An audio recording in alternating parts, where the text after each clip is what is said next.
係坐言起行嘅時候啦。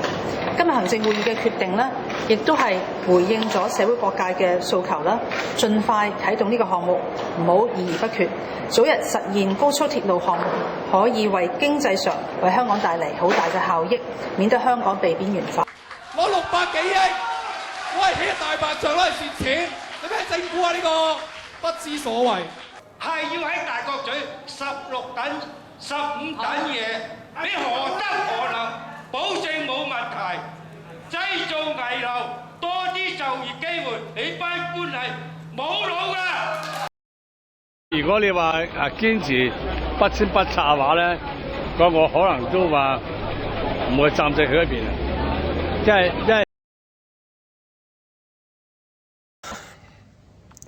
喺呢度，我好希望政府可以體諒到頭先聽到每一個發言、每一個故仔，去考慮修改路線。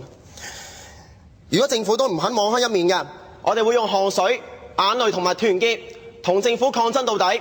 呢句說話一世有效。你630億，你係咪應該咁樣用？